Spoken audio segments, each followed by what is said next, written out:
자, 오늘은 8과 일상영성, 관상적 삶, 아무것도 아닌 것들의 신비, 그 세 번째 부분을 다루겠습니다. 그러면 우리가 관상 기도를 드리고 우리 일상 속에서 이렇게 관상적 삶을 추구하면서 살아갈 때, 그럼 구체적으로 그게 우리 인생에, 나의 삶 속에 어떠한 변화가 일어나는가, 어떠한 변화가 생기는가를 지금 우리가 돌아보려고 하는 거예요. 관상적 삶을 통해서 우리가 살아갈 때 변화는 어떤 변화가 생기냐면 다르게 바라보게 된다는 겁니다.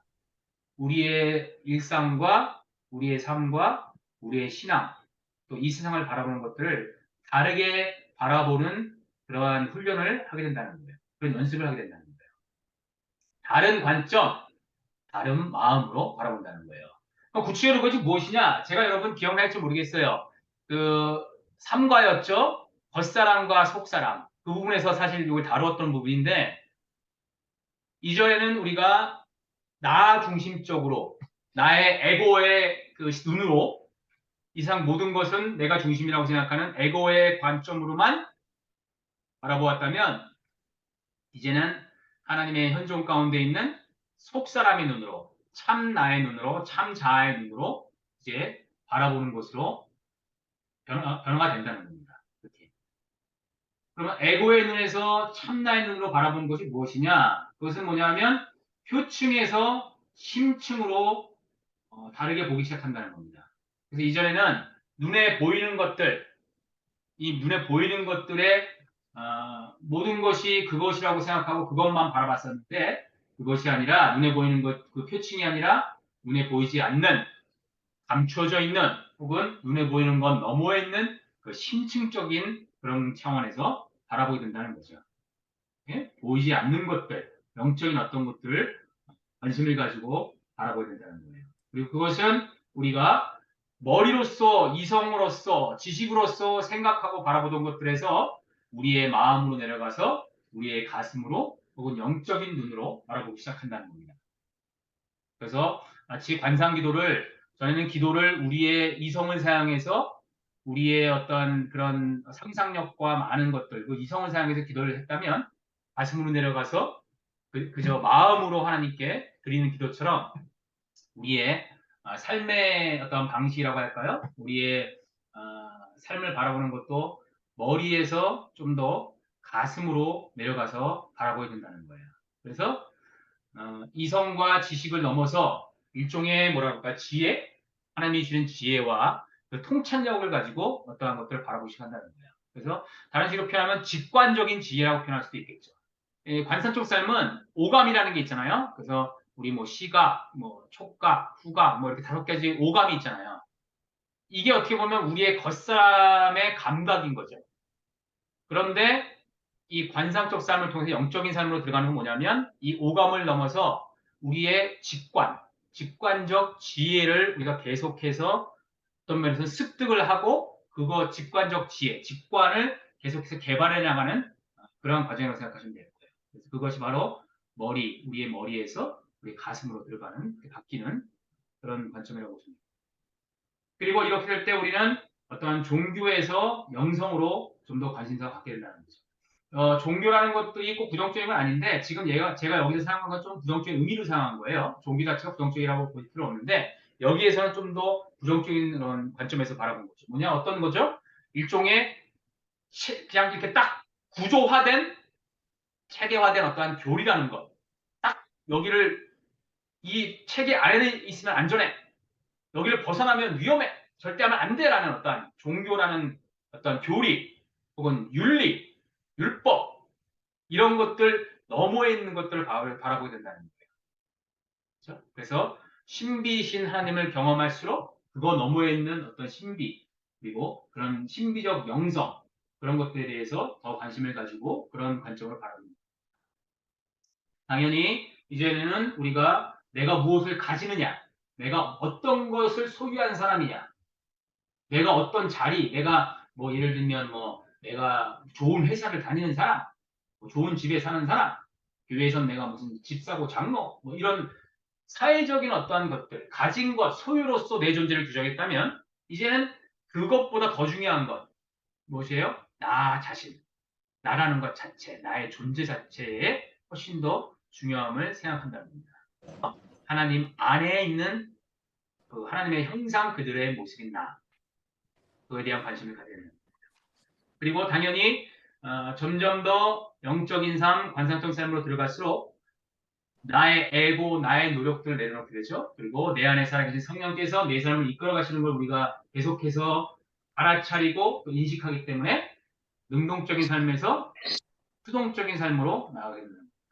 마지막으로 이전에는 나의 내면을 무언가로 자꾸 채워서 채움을 통해서 만족감을 얻고 채움을 통해서 나의 존재를 증명했다면 이제는 채움 자체가 중요하지 않은 차원으로 나가는 겁니다. 오히려 나의 에고나 나의 그런 것들을 비우는 것들이 훨씬 더 의미 있다는 것을 깨닫게 된다는 거예요. 아시겠습니까? 자, 그래서 관상적 삶을 살게 될수록 이러한 변화가 생긴다는 겁니다. 다르게 본다는 거예요. 자, 물론 이것은 그러면 이 관상성을 산다고 해서 바로 그냥 이렇게 변한다는 의미가 아닙니다. 제가 계속해서 말씀드린 대로 우리는 나를 찾아 떠나는 뭐예요? 영성 여행이잖아요. 영적인 여정 가운데 이런 것들이 조금씩 일상 속에서 경험되고 또 점점점 이렇게 변화해 나간다는, 그렇게 보시면 될 것 같아요. 리차드 로우라는 그 분께서 이 다르게 바라보는 것, 다른 관점으로 보는 것, 다른 마음으로 보는 것, 그것을 어떻게 표현하면 비이원론의 눈으로 본다고 얘기합니다. non-dualistic perspective라고 얘기해요.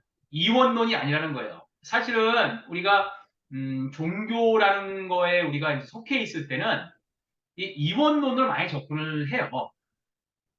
그렇죠? 옳고 그른 거죠. 옳고 그른 것을 구분하는 거예요. 근데 거기에 옳은 건 뭐예요? 내 것. 내가 아는 것은 옳은 거고, 내가 아는 것과 다른 어떤 것, 그건 뭐예요? 틀린 거죠.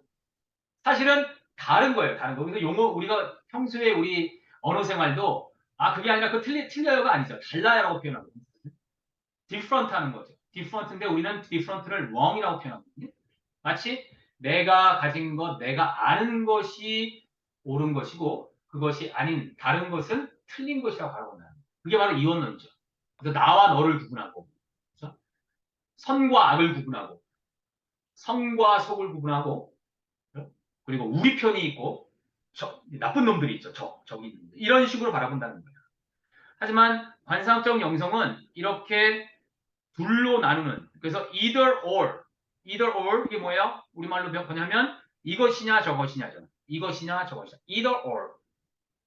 종교는 우리를 자꾸 either or의 관점으로 바라보게 만드는데 관상적 영성은 그것을 넘어서 yes and 이런 눈으로 바라보게 한다는 거예요.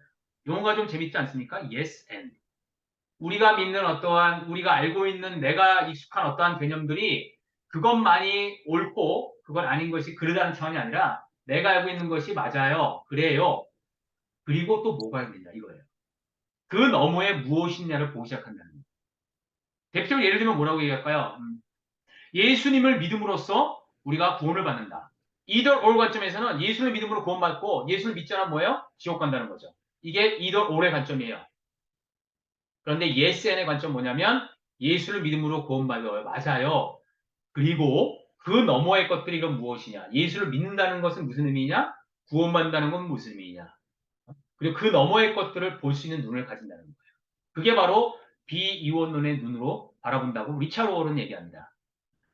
그래서 사실 이 개념은 조금 생소한 개념일 수 있어요, 여러분. 하지만 이런 식으로 어떠한 나의 일상 혹은 내가 믿는 것들, 사람들, 세상을 바라보면 이전과는 다른 그런 관점을 보게 돼요. 그게 이제 우리가 그러면 뒷부분에서 계속해서 어떤 걸로 변화되는가 더 얘기할게요. 이런 식으로 관상적으로 세상을 바라보기 시작할 때 토마스 멀튼이 한 얘기입니다. 다시 말씀드릴게요. 이게 우리가 당장 뭐 관상 영성을 추구한다고 해서 이렇게 된다는 의미는 아니에요. 그렇게 하시면 안 됩니다. 쉽지는 않습니다. 근데 관상적 영성의 삶으로 살기 전에는 뭐 당연하죠. 우리가 뭐예요? 집착하는 삶을 살아가는 거예요. 계속 얘기하지만 사람들, 내 주변의 사람, 또 어떠한 사건들, 일들, 내가 가진 어떤 물건들, 사물 이런 것들을 우리가 집착하는 거예요. 그래서 그것 때문에 거기에 좌우되는 그런 영향받는 그 자, 그렇죠? 우리 그 에고들이 이런 것들에 반응을 하면서 우리의 생각과 감정, 느낌이 좌우되는 거죠. 그 집착하면 살아가는 모습이에요. 관상적 삶을 계속해서 살아갈수록 어떠한 모습이 변화되느냐? 초연함이라고 표현합니다. 토마스 멀 초연함. 오케이? 그럼 초연함의 의미는 무엇이냐? 집착은 사람, 사건, 사물에 영향을 받는 건데 초연함은 사람, 사건, 사물에서 분리된다는 겁니다. 점점 더. 오케이? 그것들과 분리되는 거예요. 하나님의 현존으로 나아갈수록. 또 집착할 때는 이런 것들에 반응해서 나의 생각, 감정, 느낌이 좌우되는데 이제는 그런 것들에 영향을 받는 것이 아니라 있는 그대로 그걸 바라보게 된다. 그러니까 이것은 실제로 여러분들이 관상기도를 하게 되면 경험하게 되는 겁니다. 깊은 관상기도 속으로 들어가면 그 순간에는 어떠한 사람이나 어떠한 일이나 어떠한 사물에 대한 그런 것 자체가 다 사라집니다. 그냥 내가 침묵이라는 현존 가운데 하나님의 현존 속에 머물러 있을 뿐이에요. 그냥. 그 상태가 사실은 최고의 모습이죠.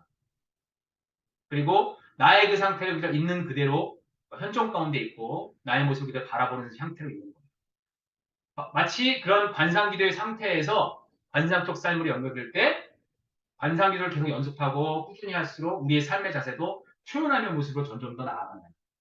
그게 바로 멀티니 이야기예요. 예? 그래서 자아에 대한 집착에서 자아를 바라보는 관조적 삶을 나간다. 초연함을 다른 말로 표현하면 관조하는 삶을 연습하는 것이다. 이렇게 이야기하십니다. 그래서 오기스탄 길랑 수사가 이렇게 얘기합니다. 우리 이 초연함의 삶 혹은 관조하는 삶을 이 사람은 이렇게 표현한 거예요. 우리 삶의 의미는 정말 단순하게 우리 안에 현존하시며 당신 자신을 내어주시는 하나님과 사귐을 이루고 유지하는 데 있습니다. 유지하는 데 있다는 거예요. 오로지 그분과 함께 있는 것에 마음을 기울입시다. 이렇게 되고 있어요. 그래서 어떻게 보면 여러분 진정 성숙한 영적인 사람 혹은 영적인 성숙을 이룬다는 건 뭐냐면 단순해지는 거예요. 사실.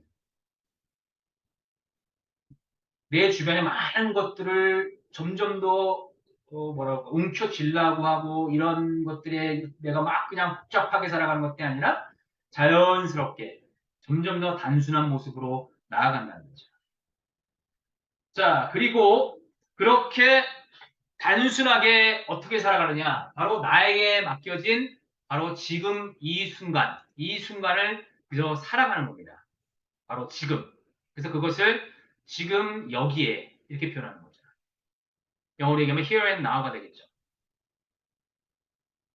지금 여기에. 영어로 과거는 뭡니까? past죠. 그리고 미래는 future.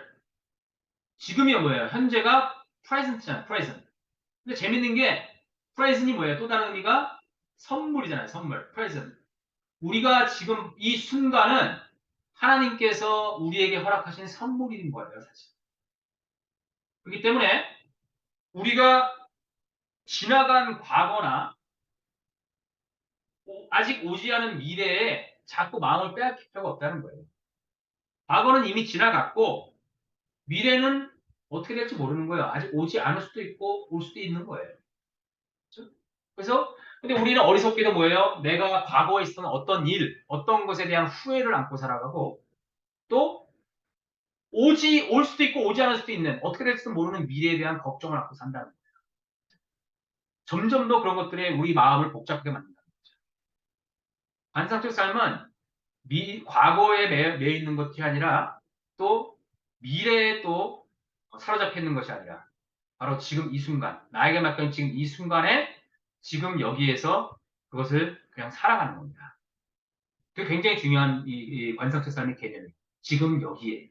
그래서 이걸 에카르 톨레라는 사람은 뭐 기독교 쪽은 아닙니다. 이 사람은 현대 영성가 중에 한 사람인데 명상가고 이 사람이 쓴 책 제목인데 이런 겁니다. 지금 이 순간을 살아라. 이 에카르 톨레의 책 제목이에요. 그래서 저는 굉장히 이 책 제목이 의미가 있는 것 같아서 제가 갖고 온 겁니다. 지금 이 순간을 사는 거예요. 우리 마음을 거기에 닿으면 되는 겁니다.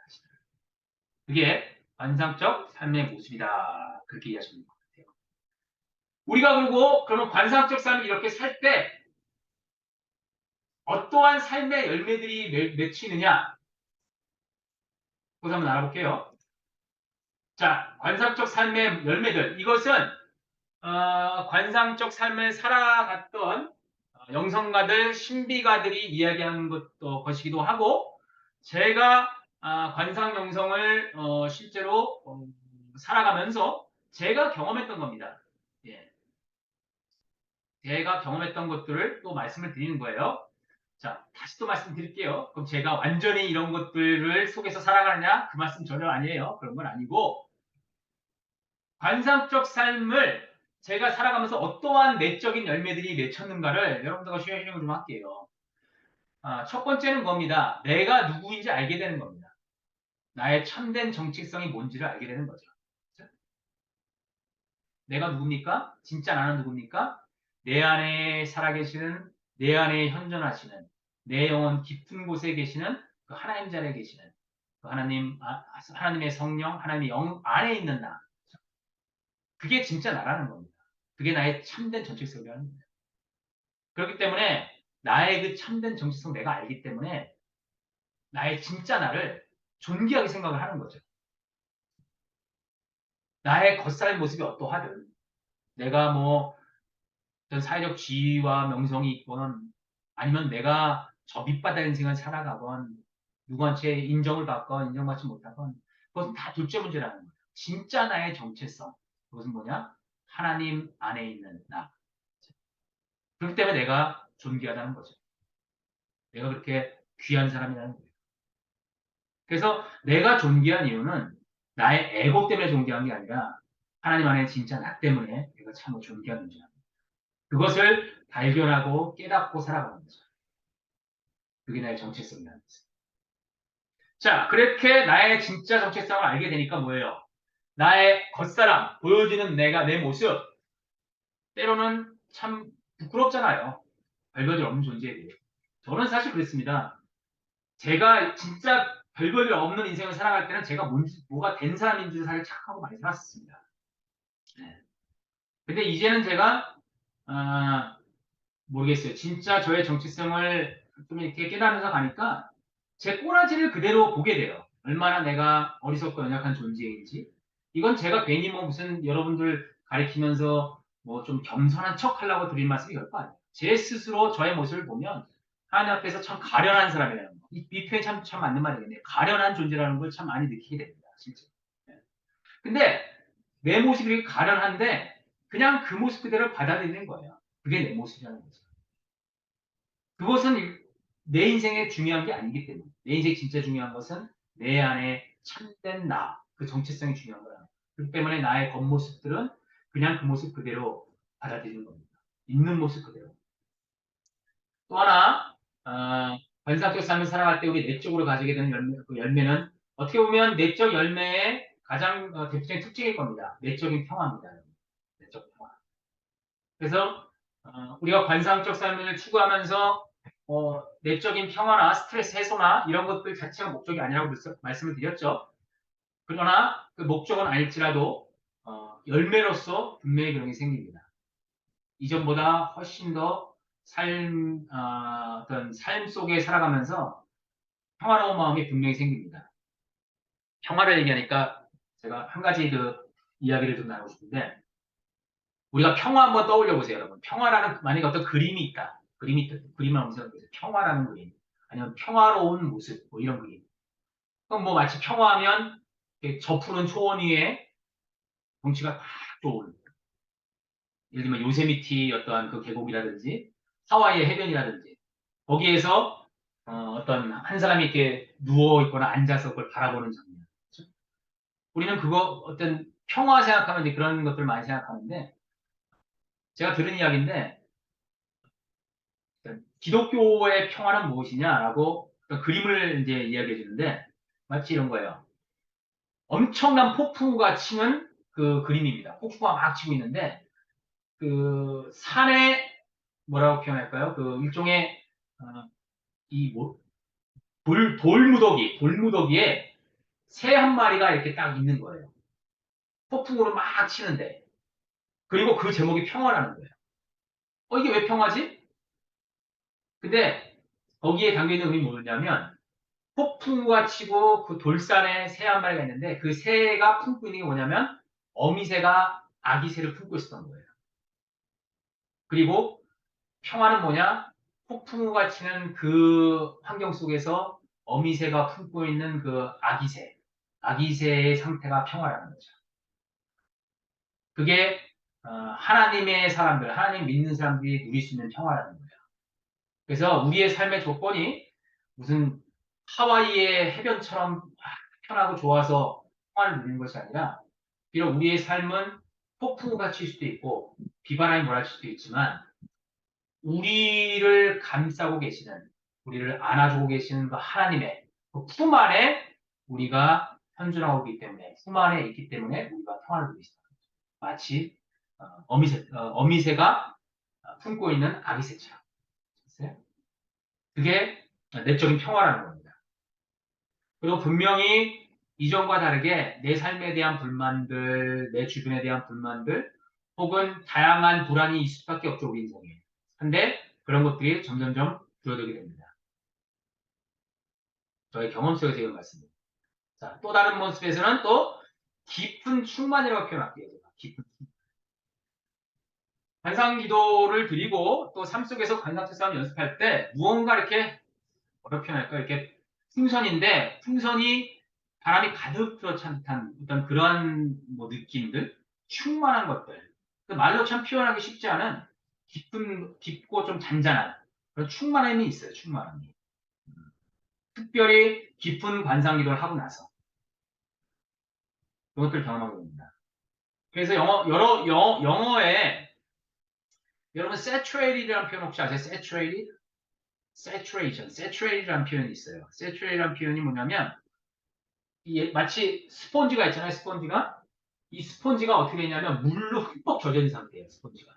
그래서 스폰지를 흠뻑 젖었으니까 이렇게만 해도 어떻게 돼요? 물이 쫙 넘쳐 흘리잖아요. 이 saturated가 됐다는 거예요.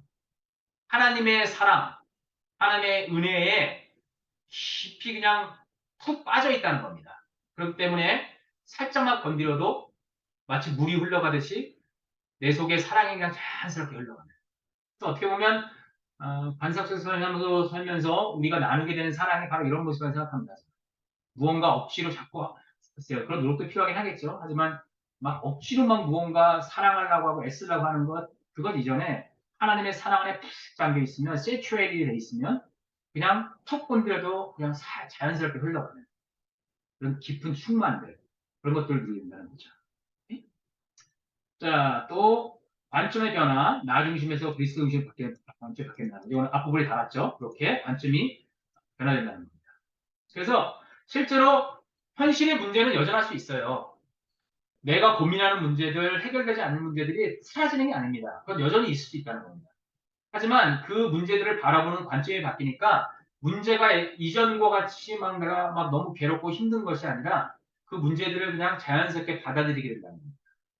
그래서 다양한 문제들이 있겠죠. 대표적으로 뭐가 있을까요? 우리가 가지고 있는 뭐 나쁜 습관이라고 할까요? 뭐 일종의 중독이라고 할까요? 그런 것들도 있어요. 어쨌든 그런 중독이라는 문제가 여전히 우리 삶 속에서 있을 수 있다는 겁니다. 하나님의 은혜로 중독이라는 게 해결될 수 있어요.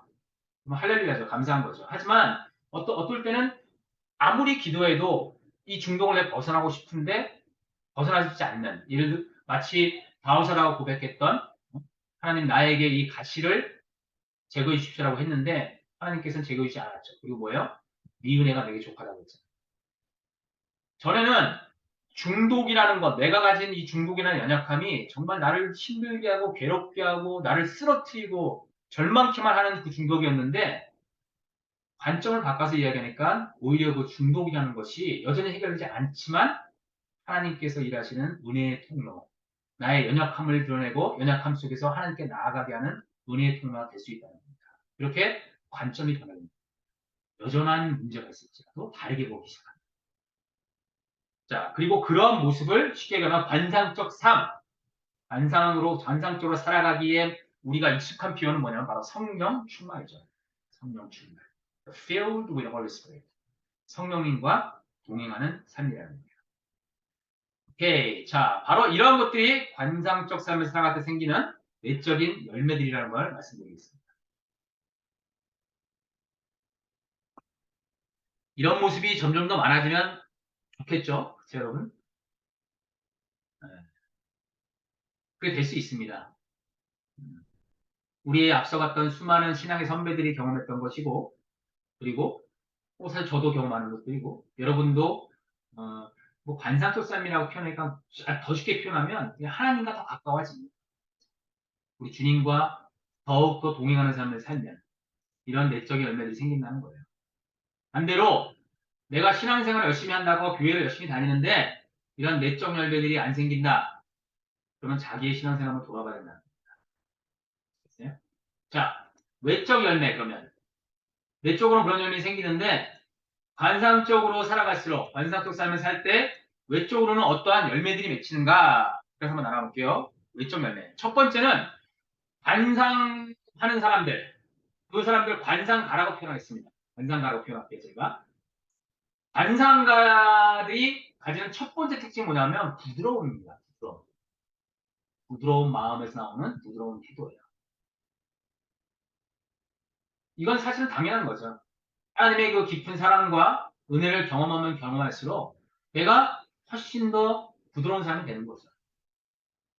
그래서 이전에는 어떠한 뭐 교회나 혹은 우리 일상이나 굉장히 공격적인 또 혹은 내가 진리를 알기 때문에 그것을 막 강요하려는 그런 공격적인 태도에서 사실은 겸손함에서 우러나오는 부드러움으로 점점 바뀌어 나가는 거예요. 예적 열매가.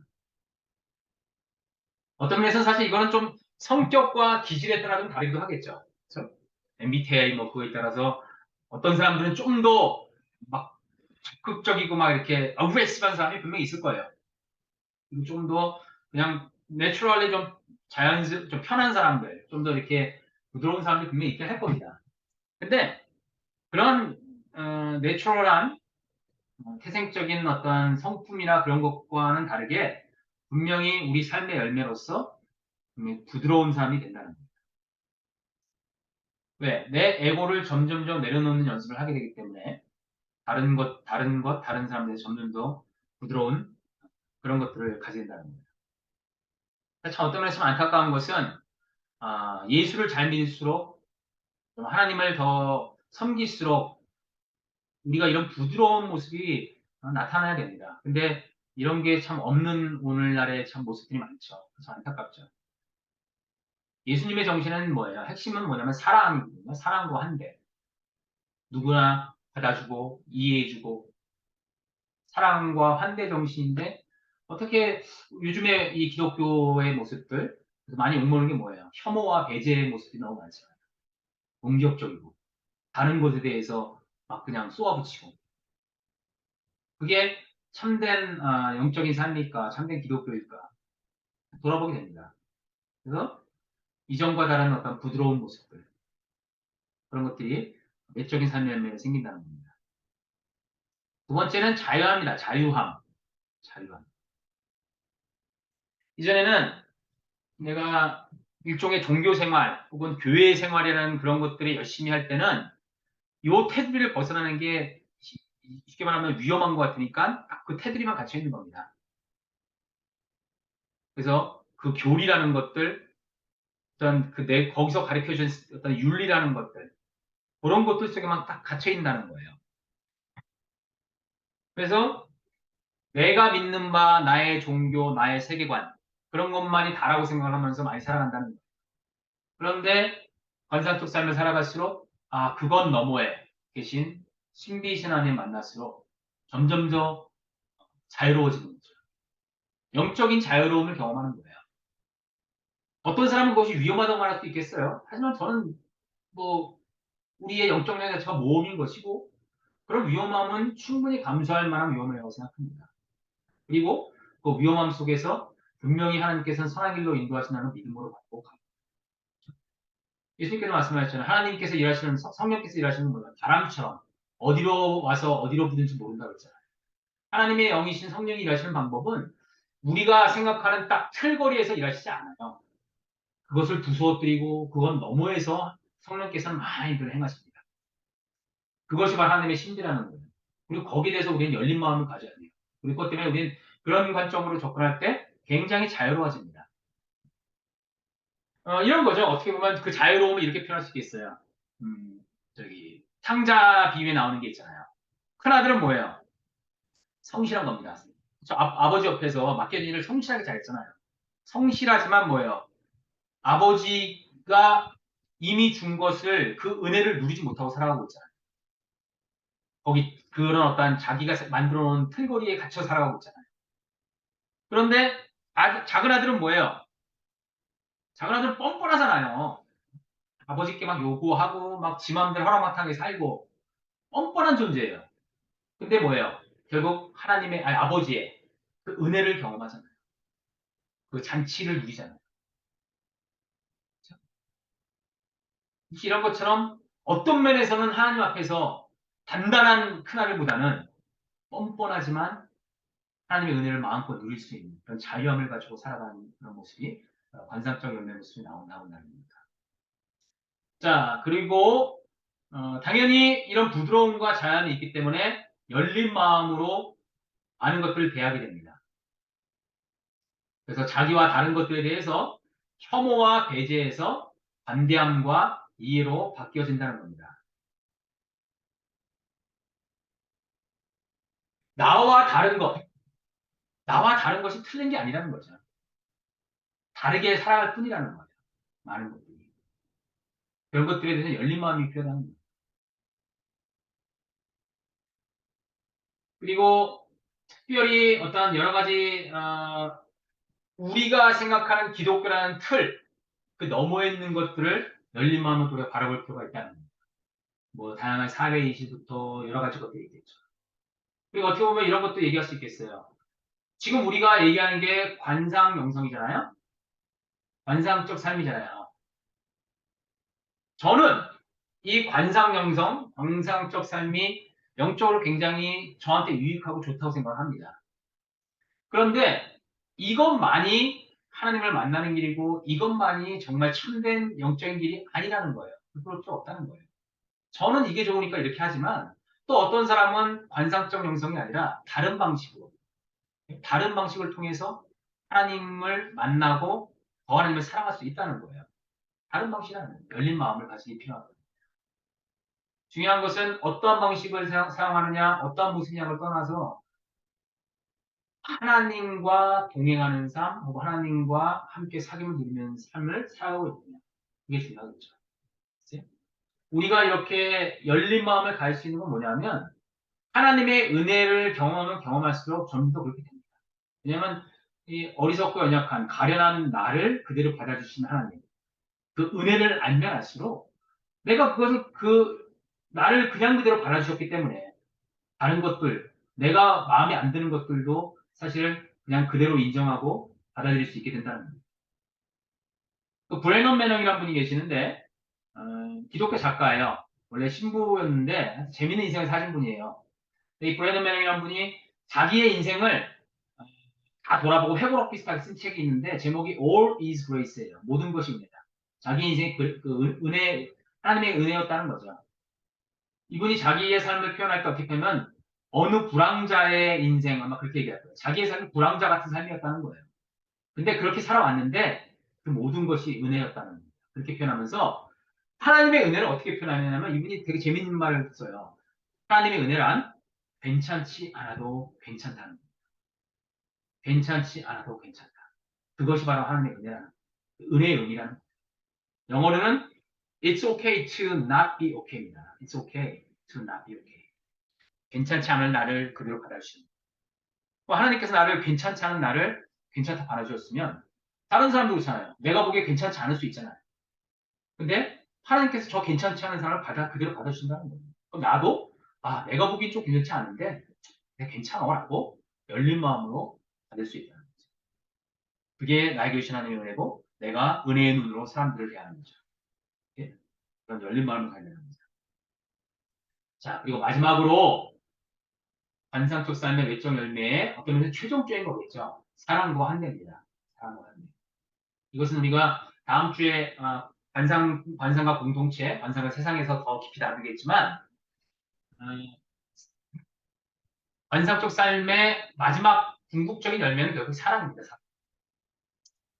예수님의 삶, 예수님의 가르침, 그 모범, 그것의 핵심은 뭘까요?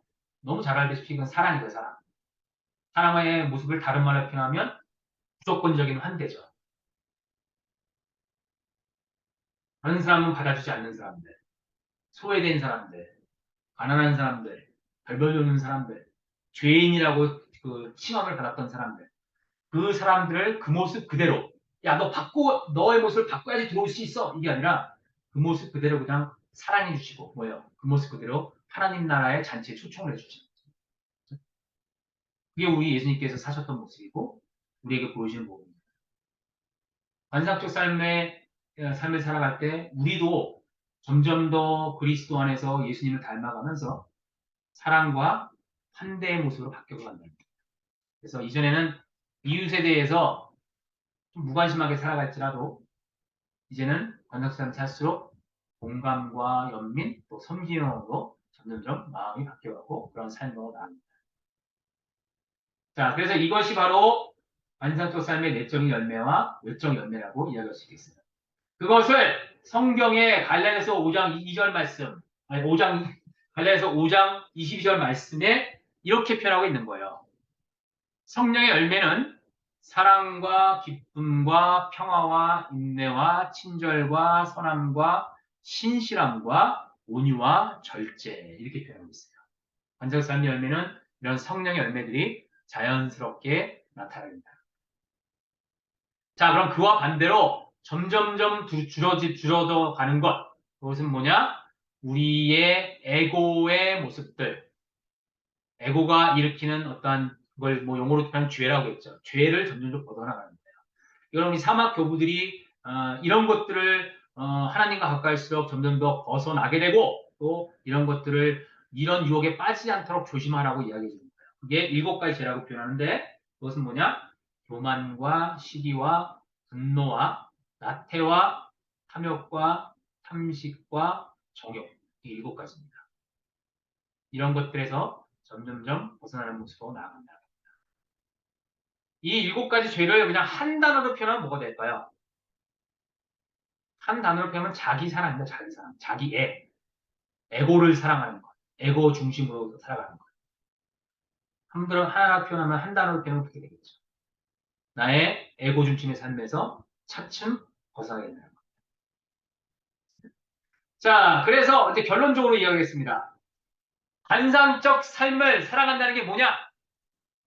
제가 뭐 위에서 관상적 삶의 모습들, 열매들, 여러 가지 많은 걸 얘기했어요. 다 기억 안 나고 다 잊어버려도 상관없습니다. 이것만 기억하시면 됩니다. 사랑입니다. 사랑. 대부분. 관상적 삶을 살아가는 사람은 사랑하는 사람이에요. 사랑하는 사람. 필연적으로 그렇게 될 수밖에 없습니다. 관상의 삶을 산다는 건 뭡니까? 우리 안에 현존하시는 하나님 안으로 들어가는 것이고 하나님 안에서 하나님을 맛보는 것이고 성령과 함께하는 삶이잖아요. 그럼 하나님의 존재의 본질이 뭡니까? 사랑이잖아요. 사랑. 그 사랑이신 하나님 안에 내가 계속 거하고 있는데 내가 어떻게 사랑을 안 할 수가 있겠어요? 어떻게 사랑의 사람이 안 될 수가 있겠어요? 첫 번째는 그래서 하나님의 사랑에 잠기는 거죠. 관상의 삶 속에서. 그러다 보니까 어떻게 해요? 하나님을 더 깊이 사랑하고 싶어지니까 하나님을 더욱더 사랑하게 되는 거예요. 그럼 어떻게 돼요? 그 사랑에 세츄레이 되고 이 사랑이 그냥 흘러가는 겁니다. 자연스럽게. 관상적 삶을 살아갈 때 나타나는 그 핵심은 사랑이라는 겁니다. 그래서 이 관상 영성, 신비주의 영성을 다룬 그 책 중에 신비신학이라는 책이 있어요. 신비신학이라는 책이 두꺼운 책이 있는데 그 기독교 역사, 기독교 영성을 이런 신비가들의 관점에서 쓴 책이에요. 근데 그 신비신학이 기독교 역사 속에서 다양한 신비주의 모습을 쭉 이야기하고 여러 가지 많은 얘기를 합니다. 그리고 결론은 이렇게 얘기해요. 신비신학은 사랑학이다. 사랑학. 신비주의를 공부한다는 것은 더 사랑에 잠기고 더 사랑을 하는 것이라는 얘기죠. 그게 위에서 말했던 우리 예수님께서 보여주신 거죠. 관상적 삶의 핵심은 사랑이라는 겁니다. 사랑. 너무 어떤 면에 당연하지만 그렇잖아요. 가장 중요하고 소중한 것은 아주 단순하고 당연한 것 속에 숨겨져 있는 겁니다. 핵심은 사랑이라는 겁니다. 그래서 진짜 참된 관상가의 삶을 살았던 여러 사람 중에 샤를 드 후코라는 분이 있습니다. 들어보셨는지 모르겠어요. 샤를 드 후코. 제가 이분을 처음 만난 게 한 20대 초반이었을 거예요. 샤를 드 후코, 사라의 성자 불꽃인가? 사라의 불꽃이라는 책을 통해서 이분을 처음 만났는데, 정말 이분을 통해서 제가 참 많은 것들을 그때 생각을 했어요. 이분이 어떤 분이냐면, 하여튼 하나님께 자기를 자신을 드린 거예요. 그래서 마지막에는 사하라의 사막으로 원주민들 사이로 들어갑니다. 그래서 원주민들 속에서 하나님을 깊이 관상하면서 고독과 침묵의 삶을 살아가고, 그리고 원주민과 똑같이 살아갑니다. 그리고 원주민을 위해 살아가요. 그러다가 이제 나중에는 거기에 이제 내전이 벌어져서 이제 결국은 살해를 당합니다. 살해가 죽는데, 그래서 이제 이분의 별명이 사하라의 성자 혹은 사하라의 불꽃이라는 거예요. 불꽃이라고 불러요. 근데 진짜 진정한 관상가의 삶을 살았던 사람입니다. 그렇게 아름다운 삶을 살았는데, 이 사람의 그 기도 중에 아주 유명한 기도입니다. 샤를드 후코의 기도라고 해요. 저는 이 기도가 진정한 관상가가 드리는 기도라고 생각합니다. 우리가 이런 기도를 드릴 수 있는 삶으로, 그러한 영성으로 점점점 나아가면 좋겠다. 저 자신도 그렇고 이 관상적 삶을 배우며 그렇게 됐으면 좋겠다 생각을 합니다. 제가 그래서 읽어볼게요. 샤를드 후코의 기도. 아버지, 이 몸을 당신께 바치오니 좋으실 대로 하십시오. 저를 어떻게 하시든 감사드릴 뿐 저는 무엇이나 준비되어 있고 무엇이나 받아들이겠습니다. 아버지의 뜻이 저와 모든 피조물 위에 이루어진다면 이 밖에 다른 것은 아무것도 바라지 않습니다. 내 영혼을 당신 손에 도로 드립니다. 당신을 사랑하옵기에 이 마음에 사랑을 다하여 내 영혼을 바치옵니다. 하나님은 내 아버지이시기에 끝없이 믿으며 남김없이 이 몸을 드리고 당신 손에 맡기는 것이 어쩔 수 없는 저의 사랑입니다. 아멘. 이 기도가 우리의 영적인 여정에 우리가 드릴 수 있는 기도, 그리고 우리 삶의 최종적인 기도의 모습, 이런 모습이 되면 참 좋겠다. 그런 생각을 하게 됩니다. 오케이. 자, 일단 여기까지 하고, 8과 관상적 삶, 일상 은근에서 마치도록 하겠습니다.